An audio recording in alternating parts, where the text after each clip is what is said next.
How to make progress, part I. Fingers too close to the keys. Now we spoke about, in part B, shelving and stretching the web, lifting the fingers very high.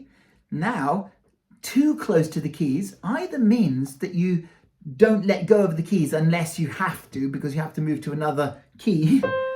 But like, for example, if I were to practice like this, like that, and so this is letting go of the keys, where you have an air between the fingertips and the keys. Practicing too close to the keys is actually not, we're always touching the keys. So when we bring the key up to the surface, the finger doesn't actually leave it.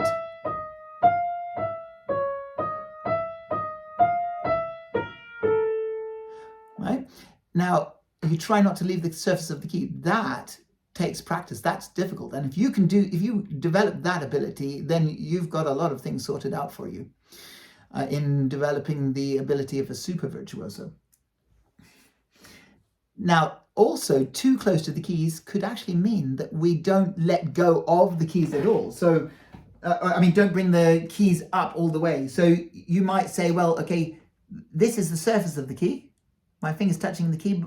There's no gap between my finger and the key. Now, when I bring it up, I don't bring the key all the way up. See? Because why bring the key all the way up? Because it means you've got to bring it all the way down again, and that's extra effort. If you don't have to bring the key all the way up before it plays again, it's going to reduce the amount of movement that you make. So look, in Bumblebee, for example, look, this is surface of the keys. Yeah, too close to the keys in the sense that I'm not letting go of the keys. That's really good, because a lot of people, when they practice this piece, they're doing, fingers are flailing all over the place, but actually just making sure that they don't leave the keys makes them look neat and tidy when they're playing, and your technique you'll be able to play faster with greater ease. Now, when you don't let the keys all the way up, it's a bit like they're all halfway or maybe 3/4 of the way up, but never higher than that. So, and they tend to overlap as well, which is fine in this piece. I'm not letting the keys all the way up if it's not necessary to play the key again. I mean, how fast do you want the piece to go? You can go like, if you lift your fingers high, that's really difficult. I would never be able to play from beginning to end of the piece at that speed, lifting my fingers that high. But with my fingers not letting go of the key surface, I can play at that speed and not even lifting them up all the way.